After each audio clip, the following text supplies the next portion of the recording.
Hello viewers, welcome to this next lecture on the MOOC course on mathematical portfolio theory. In this lecture, we will now start a new component of the course, namely the non-mean variance portfolio theory, which is going to address some of the issues that are unaddressed as far as the Markowitz framework is concerned, along with some of the shortcomings.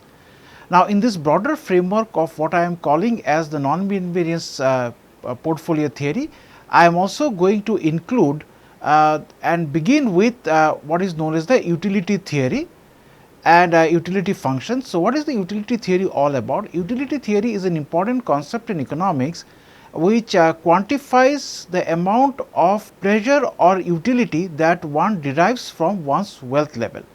And for this purpose, what we will do is that we will look at the axioms of the utility functions and look at the non-mean variance framework, essentially driven by the goal of maximizing the expected utility of investors, and subsequently this will be used when you talk about multi-step portfolio allocation, namely dynamic programming, as well as when you talk about the Hamilton-Jacobi-Bellman equation. So, accordingly we begin this lecture.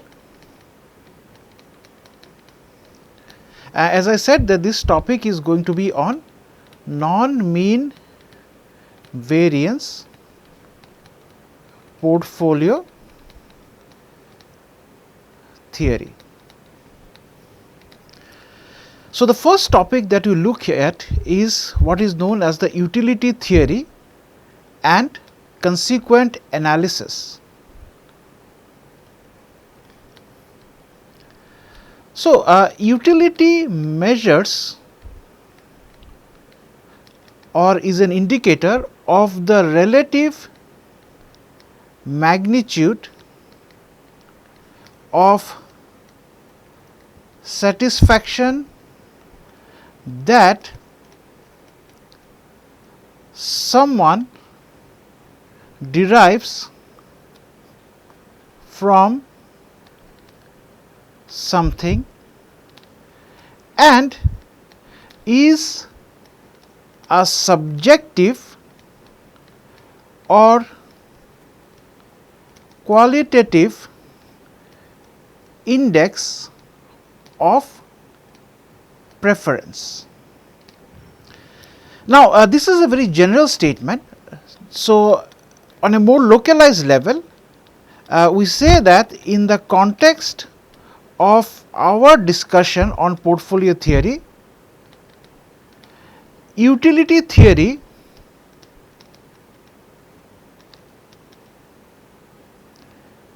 is made use of for the purpose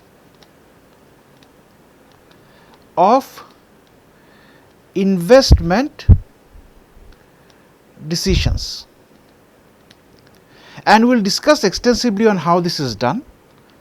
So, in case of certainty, the utility theory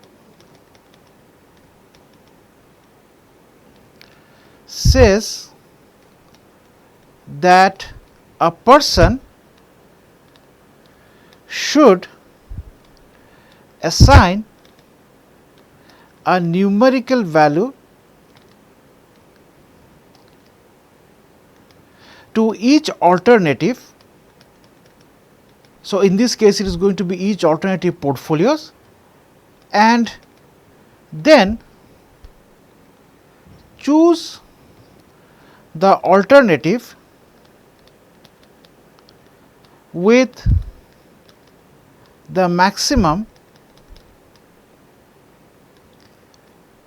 numerical value.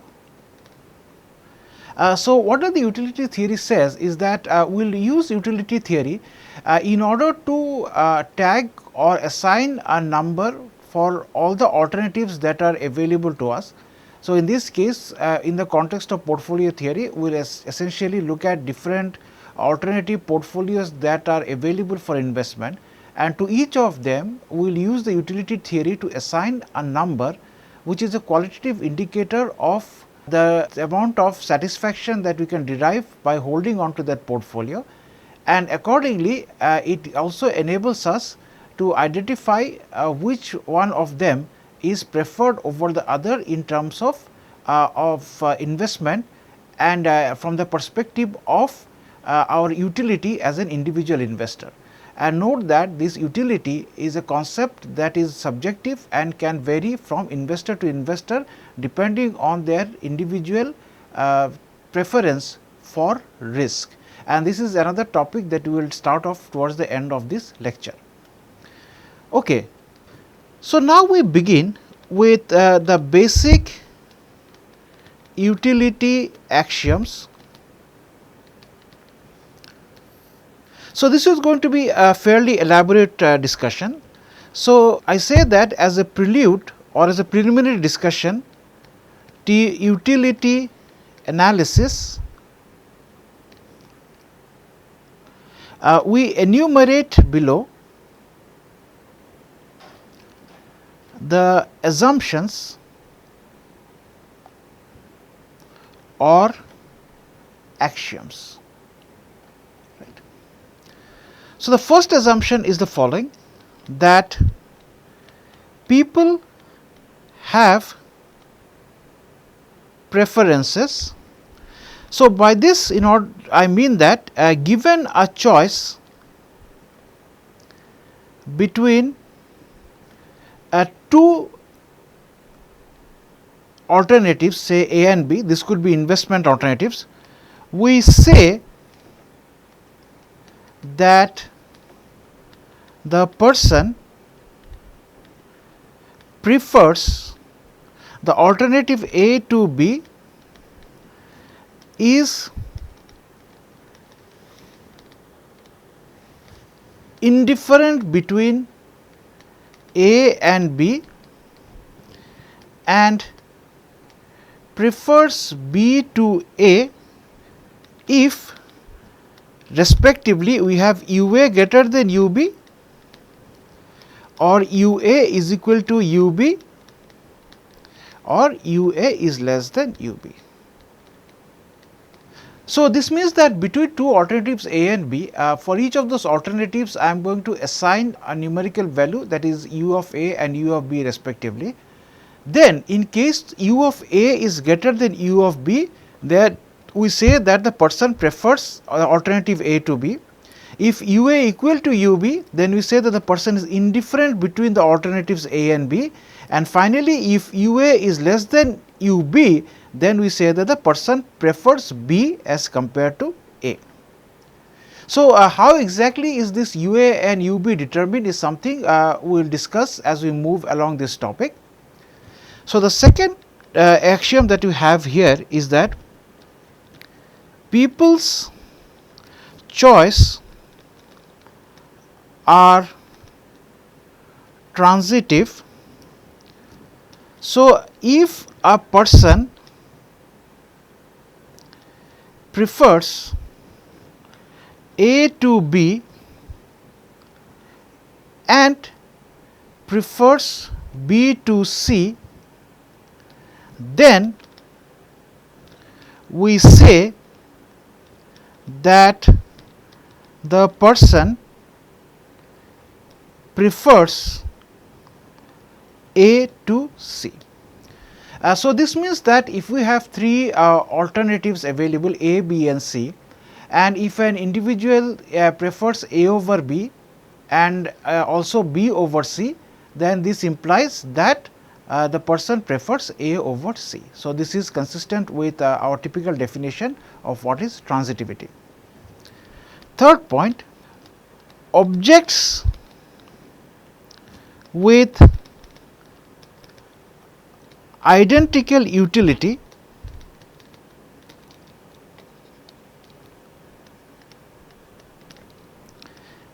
and identical in terms of, so this should be R, identical in terms of desirability. So, this means that if alternatives have identical utility, then it implies that they are identical in terms of desirability or preference from the point of view of the person concerned. So, this means that if u a is equal to u d and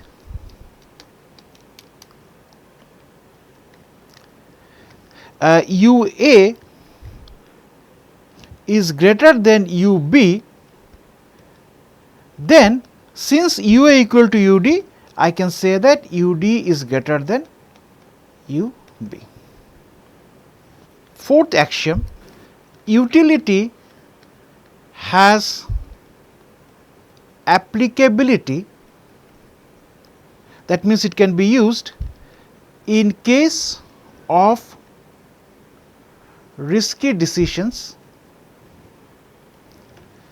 if u a greater than u b and u b greater than u c, then there exists a risky decision involving A and C that satisfies the following, that is 1 minus probability of C, P which is denoted by P of C, into U A plus P of C into U C is equal to U B, where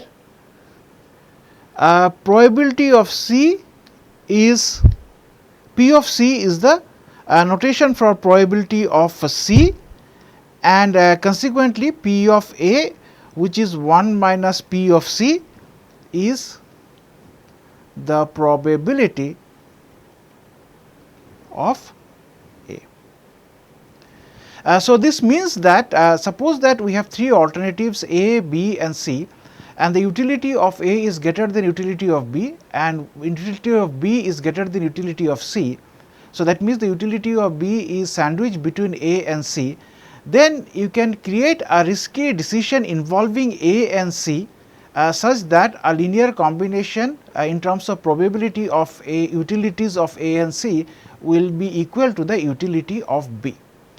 So, this means that so here I take utility of A and utility of C, I multiply the utility of C with probability of C, and I multiplied the utility of A with probability of A, which is 1 minus probability of C, and this is going to be equal to utility of B. So, this is something like we look at an investment and we find that amongst the three investments, I can actually the utility of the investment B here is equivalent essentially to the expected utility. Remember that this is the utility into the probability and this is the utility of A with the probability of A. So, this is the expected utility of A and C. So, the utility of B can be written as a combination or as the expectation of the expected utility of A and C. The fifth axiom is that the ranking of alternatives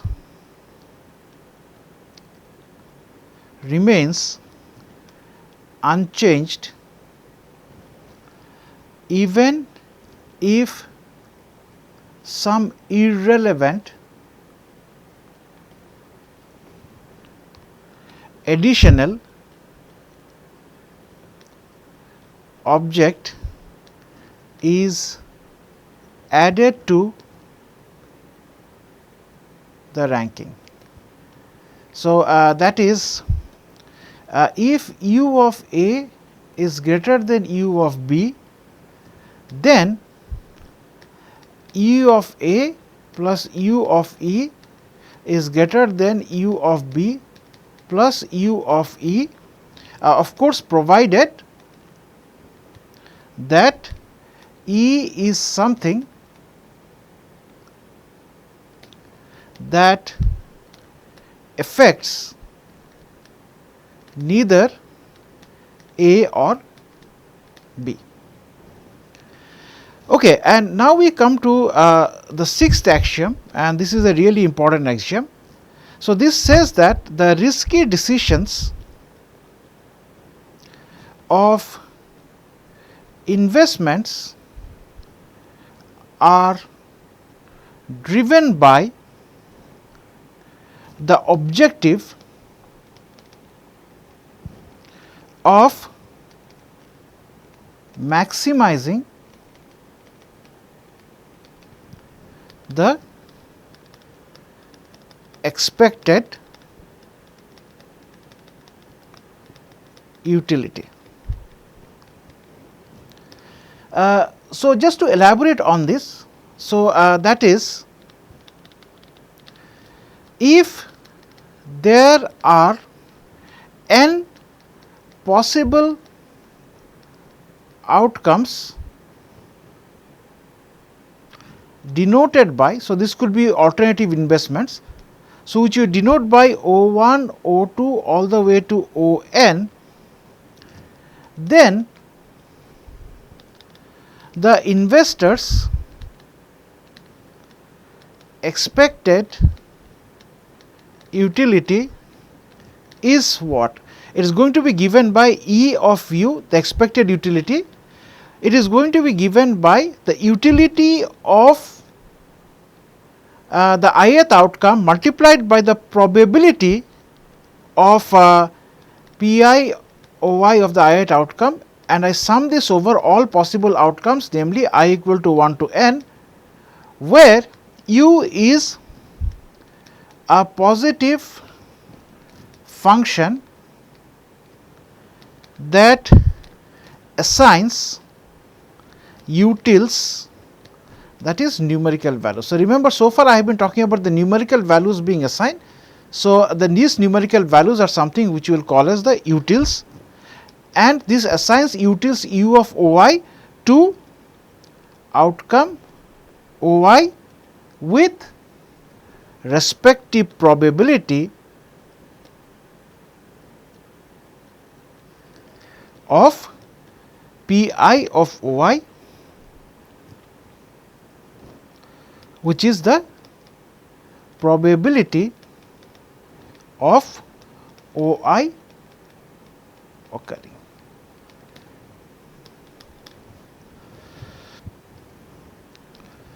Okay, so the next thing that we come to is the utility of wealth.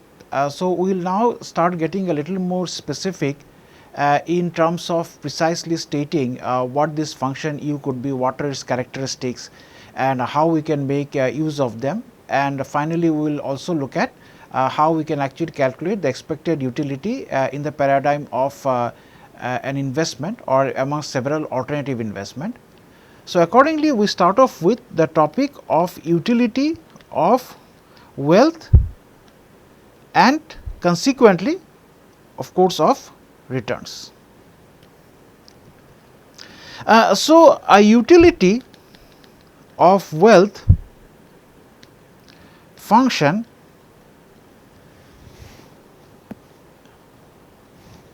is a formula or a graph which represents the extent of utility or satisfaction derived by a person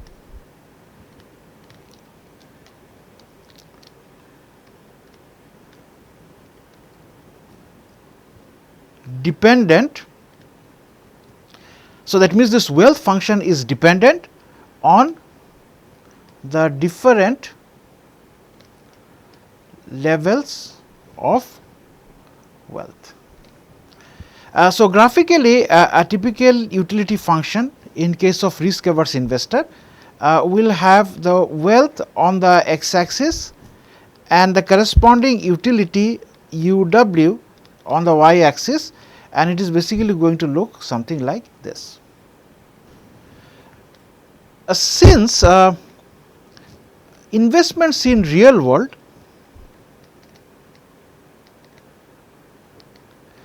involve risk, so the consequence of this is that the analysis of risky investment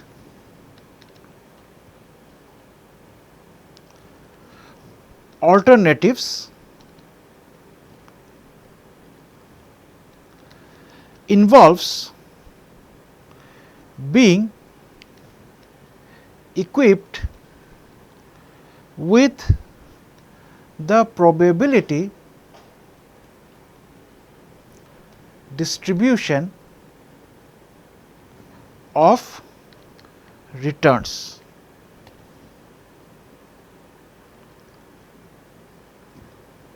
And this is for each of the investments.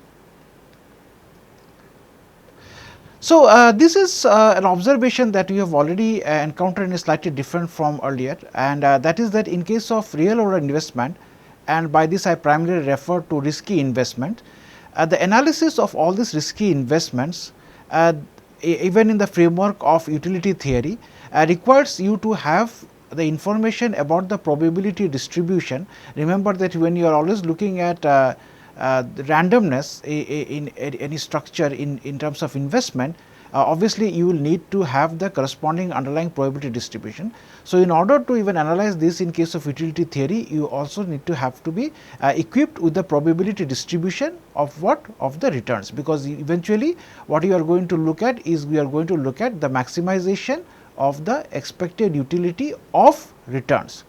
And this information about the probability distribution of returns this has to be made available in case of all the investment alternatives that are actually being considered to be determined for the best investment in the utility theory framework.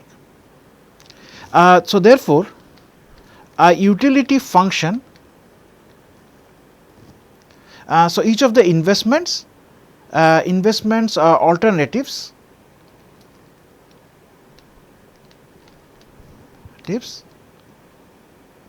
and a utility function that assigns to each of these alternatives a numerical value or utils. Okay, so this means that you first have to be equipped with the probability distribution of returns, and for each of this alternative investment and also you have to have a utility function that assigns a util to each of them. So, just to sort of sum this up, it means that when you are doing the analysis, you need to be essentially equipped with two things. The first is of course the probability distribution of the returns, and consequently once you have that, you need to also have a utility function on the basis of which you are going to assign utils or the numerical value to each of those alternative investment. Okay, so now as noted in the so as I have already mentioned here, that eventually what is our goal is to maximize the expected utility. So, drawing motivation from that, so we say that as already noted, the basis for this analysis involving the utils is the maximization of the expected utility. Now, it may be noted that unlike deterministic outcomes such as bonds, where one maximizes the utility, in case of risky outcomes such as investments in a portfolio of stocks, we need to maximize not the utility, because the return is a random variable. So, we need to maximize the expected utility. All right, so now let us look at a couple of examples to have better clarity on this topic of expected utility and its consequent maximization. So, first we look at a couple of examples involving the utility since it is a random return and it's a risky, it's a random return resulting from a risky investment. So, we will have to talk about not just the utility, but also the expected utility. So, first of all, I will look at a very simple generic example, and the next second one is going to be a specific example involving multiple assets and multiple investors, for each of those investors we assign a different utility function depending on their risk preference. So, first we look at this example 1. So, here suppose that we enter into a coin tossing driven risky investment. Now, if the utility function is u, then the expected utility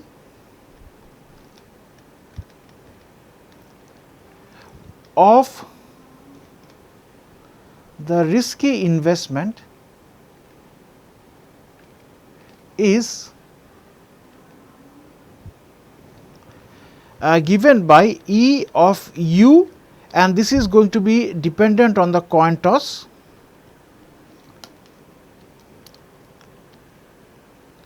And this is going to be equal to probability of a head multiplied by the utility when a head comes plus probability of a tail into utility of a tail. Let us look at example 2, which is going to be a little more elaborate example with more numbers that show up, so that you can actually start looking at the concept of utils in practice. So, this example 2, so what we do is that we consider the following probability distribution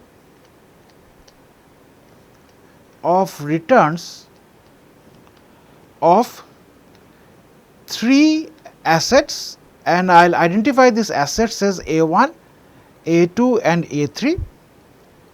So, now we tabulate the probability distribution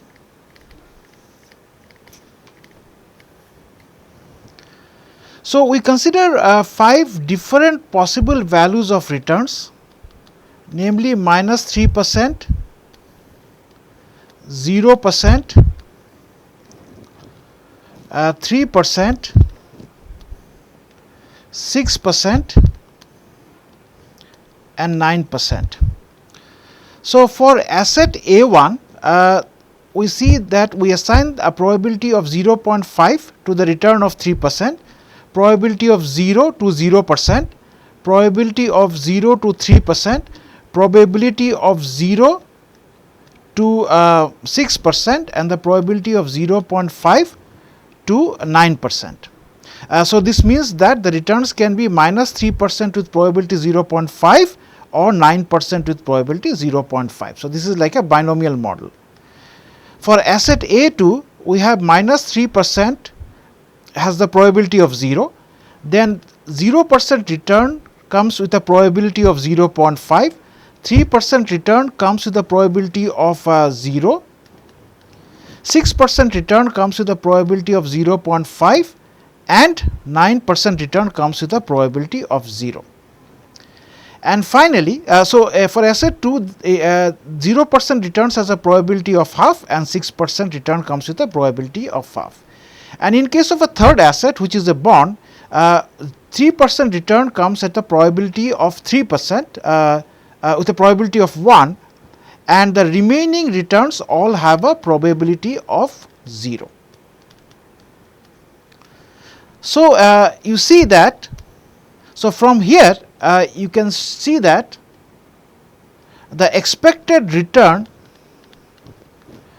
for the first asset is going to be minus 3% into 0.5 plus 9% into 0.5. So, this is 3.0%. For the second asset, it is 0% with probability 0.5 and 6% with probability 0.5. So, again the expected return is 3%, and in the third case it is a certain return of 3% with probability 1. However, even though they have identical expected returns, they have different risk as given by the standard deviation. So, this turns out to be 6.0% in case of the first asset, 3.0% in case of the second asset, and since the third asset is a bond, so obviously the risk associated with this is going to be 0%. So, this means that, so here I have identical expected return.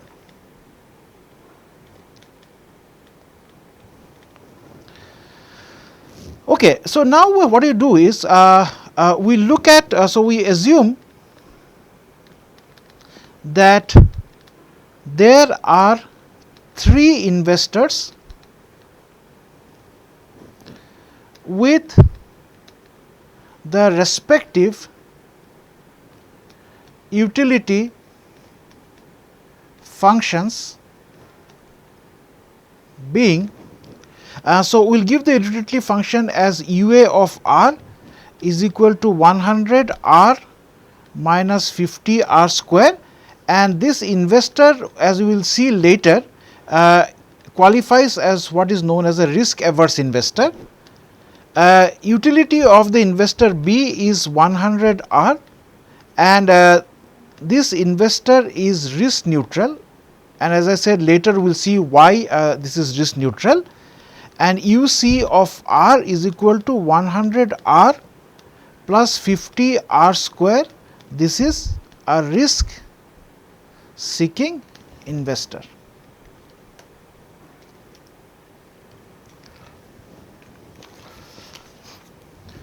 So, the corresponding graph for each of them against R. So, I will have R on the x axis. The first one I have a utility of A, the second one I will have utility of B, and the third one I will have the utility of C. So, in this case the respective graph look like this.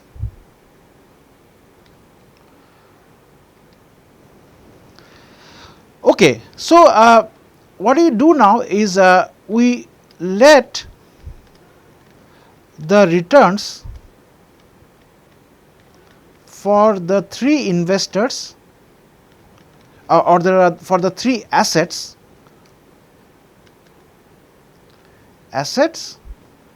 B, R1, R2 and R3.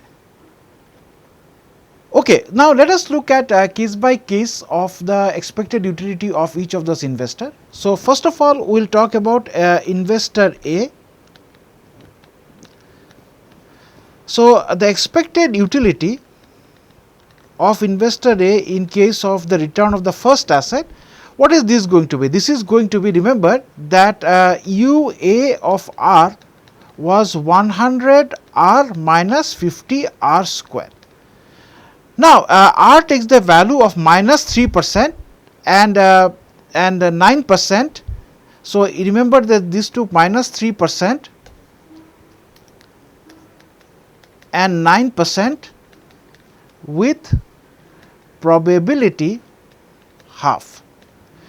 So, accordingly the utility in each of those cases is going to be 100 into minus 0.03 minus 50 into minus 0.03 square, and in case of 9% the utility is going to be 100 into 0.09 minus 50 into 0.09 square, and each of these utilities happen with a probability of 0.5. So, the expected utility is going to be 0.5 multiplied by the utility at 3% and 0.5 multiplied by the utility at 9%, and we add them up. So, this becomes equal to 2.785. Okay. Now, in case of the second asset, what are the returns? So, in case of the second asset, it is 0% or 6% with probability 0.5 each. So, then the utility values are going to be 100 into 0 minus 50 into 0 square for this case, and 100 into 0.06 minus 50 into 0.06 square, which is this case, and each of those utils have a probability of 0.5, and so the expectation is given by the sum of this, and this turns out to be equal to 2.91. Similarly, the expected utility of R3, this is going to be again, so remember that in case of R3 it was only we had 3% with probability 1. So, that means that it is going to be 100 into 0.03 minus 50 into 0.03 square is the utility value, and of course, this is multiplied by probability of 1, and this turns out to be equal to 2.955. Alright, so you can actually carry out a similar exercise for investor B and C. So, in this case what you have to do is that you just it's the same exercise as investor A, except that you just change the utility function. So, for investor B, it turns out that the expected utility in case of R1, this turns out to be equal to 3, the expected utility in case of R2, this is also 3, and expected utility in case of R3 is also equal to 3. Now, let us just come to the last investor, investor C. So, in case of investor C, we have expected utility for first asset, this turns out to be 3.225. Expected utility in case of second asset, this turns out to be 3.09, and expected utility in case of the third asset, this turns out to be equal to 3.045. Okay, so now that we have the numbers in place, we are now in a position to make an interpretation of this. So, for A, you see most satisfaction comes from asset A3. So, if you observe carefully here, asset 1 utility, expected utility, asset 2's expected utility, and asset 3's expected utility, you see that the highest is in case of the third asset. So, for the investor A, most satisfaction will come from A3. Now, you see in case of investor B, all the expected utilities are identical, namely equal to 3. So, this means that for B, the investor is indifferent to each of the 3 asset, and for C, you see that the highest value, so it is 3.225, 3.09 and 3.045. So, in case of investor C, the highest value is 3.225 of the expected utility. So, the most satisfaction comes from A1. So, in summary, so now remember that investment A1 had the highest risk, A2 had the second highest, and A3 had the least highest or the least value. So, investor A prefers A1 rather A3, which has least risk, and this is consistent with our earlier statement that investor A is risk averse. Investor B is indifferent to A1, A2, A3.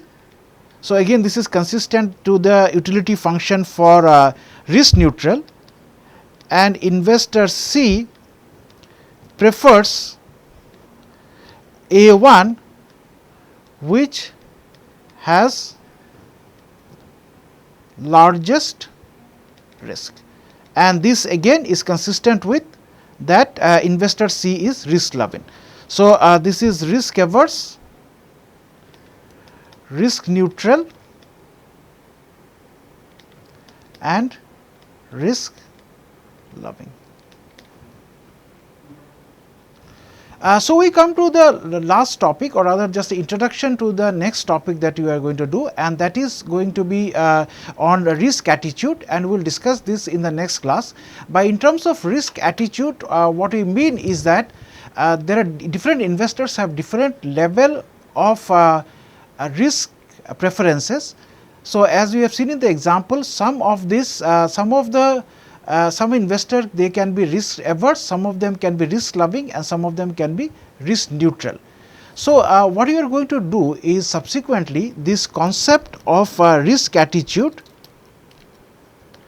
we will see this in the paradigm of utility functions, and we will look at the case of risk aversion, risk loving and risk neutral. So, just to sum up what we have discussed today, we introduced the concept of utility functions, and which is a quantitative representation of the satisfaction that one derives from any investment strategy, that is in the context of our discussion. And we talked about the fact that utility functions are used to assign a numerical value or utils among the different investment alternatives, which in turn helps us to identify our preferences. And we recognize the fact that we need to only calculate what is the utility in case of the returns of any investment being completely deterministic. However, in case we get into risky investment, then the corresponding utils is going to be a random variable, and so we need to calculate the expectation of that. So, irrespective of whether you are looking at just the utility for the deterministic case or the expected utility in case of the random case, we need to, the eventual goal from the point of view of the investor is to maximize the utility or the expected utility in the respective cases.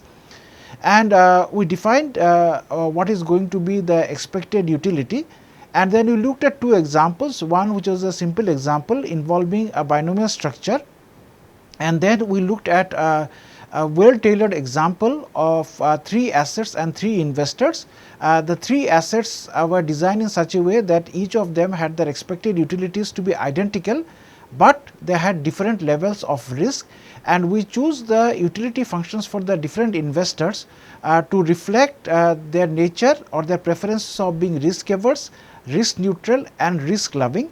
And why these utility functions qualify as risk averse, risk neutral and risk loving respectively is something that we will look at when we discuss the next topic of risk attitude, and namely characteristics of utility functions for investors who are risk averse, who are risk loving and who are risk neutral respectively. So, this brings us to the end of this lecture. Thank you for watching.